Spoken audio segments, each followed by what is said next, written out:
الحمدللہ نحمدہ و نصلی و نسلم علی رسول الکریم جناب رسول اللہ صلی اللہ علیہ وآلہ وسلم کی مبارک زندگی کی جھلکیاں پیش کرنے کی سعادت حاصل کی جا رہی ہے۔ غزوہ 9 ہجری کے واقعات چل رہے ہیں۔ غزوہ تبوک مکمل ہوا۔ غزوہ تبوک میں اگرچہ لڑائی نہیں لگی تھی، لیکن اس کے ایک تو سفر بڑا کٹھن اور مشکل تھا، اور دوسری جنگوں سے بھی ایسے اس کو جیش الاسرت بھی کہا گیا کہ اس کا سفر بڑا مشکل ہوا۔ دوسرا یہ کہ اس کے اثرات بہت اچھے ہوئے کہ حضور کریم صلی اللہ علیہ وآلہ وسلم 30,000 کا لشکر لے کر روم کی حدود میں داخل ہوئے، لیکن روم کا بادشاہ جو ہرقل تھا وہ ڈر گیا۔ بظاہر تو اس وقت 2 قوتیں بڑی تھیں، ایک قیصر روم اور ایک کسریٰ، یعنی ایک ایران کا بادشاہ اور ایک روم کا بادشاہ۔ تو جو ایران کا بادشاہ تھا خسرو پرویز، جب اس کے پاس حضور علیہ السلام کا صحابی ایک دعوت دینے گیا تھا اور حضور کا خط لے کر گیا تھا، تو کسریٰ نے وہ خط پھاڑ دیا تھا اور بے ادبی کی تھی، اور اپنے گورنر کو، یمن کے گورنر بازان کو کہا تھا کہ حضور علیہ السلام کو قید کر کے میرے سامنے پیش کرو۔ تو اس کو اپنا غرور تھا، تکبر تھا اپنی بادشاہی پر۔ تو پھر رسول اللہ صلی اللہ علیہ وآلہ وسلم کے پاس اس کے قاصد پہنچ گئے تھے، لیکن قاصدوں نے حضور کو کہا کہ آپ کو ہمارا بادشاہ بلا رہا ہے، آپ چلیں، نہیں اگر آپ نہیں چلے تو آپ کے مدینے کو بادشاہ وہ برباد کر دے گا، تباہ کر دے گا، اور آپ کو قتل کر دے گا، قید کر دے گا۔ تو ان کو اتنا اپنی قوت بازو پر یقین تھا کہ وہ بس خالی 2 بندے بھیجے اور کہا کہ آپ حضور علیہ السلام کو کہ آپ پیش ہو جائیں۔ تو نبی علیہ السلام نے ان کو فرمایا کہ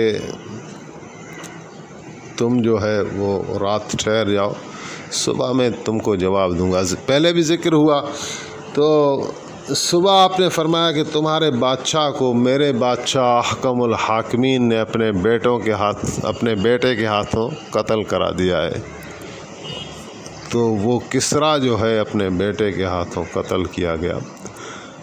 ابھی دوسرا یہ بادشاہ تھا روم کا جو ہرقل کہلاتا تھا، ہرقل، اور ہرقل کا بھی ذکر ہوا کہ جب اس کے پاس قاصد گیا تو یہ خود بھی نصرانی تھا، اور علماء کے ساتھ اس کا اٹھنا بیٹھنا تھا، اور خود بھی حساب کتاب بھی کرتا تھا۔ تو یہ اندر سے مان گیا کہ نبی علیہ السلام آخری رسول ہیں، لیکن دین اور ایمان پر آنا الگ بات ہے۔ یعنی وہ جان تو گیا کہ محمد رسول اللہ ہے، وہ جاننا الگ بات ہے اور ماننا الگ بات ہے، مانا نہیں۔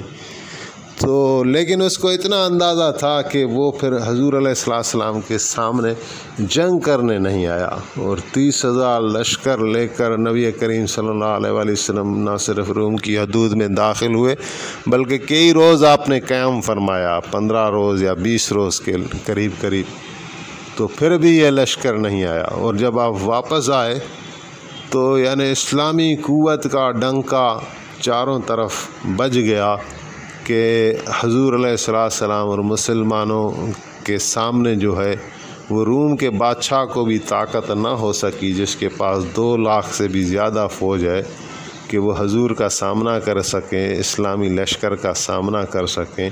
تو ایک قسم کا رعب، ہیبت اور غلبہ چاروں طرف اسلام کا چھا گیا، اور اس کے ساتھ ہی اس نے ایک وفود کا راستہ کھول دیا۔ اس سال 9 ہجری کو اپنا عام الوفود بھی کہتے ہیں، یعنی وفدوں والا سال۔ تو مختلف علاقوں سے لوگ آتے گئے اور حضور علیہ السلام کی بیعت کر کے اسلام میں داخل ہوتے گئے۔ تو اس کی کچھ تفصیل آ رہی ہے جس کو ابھی بیان کیا جائے گا۔ بنی ثقیف سے ایک معتبر شخص آیا جس کا نام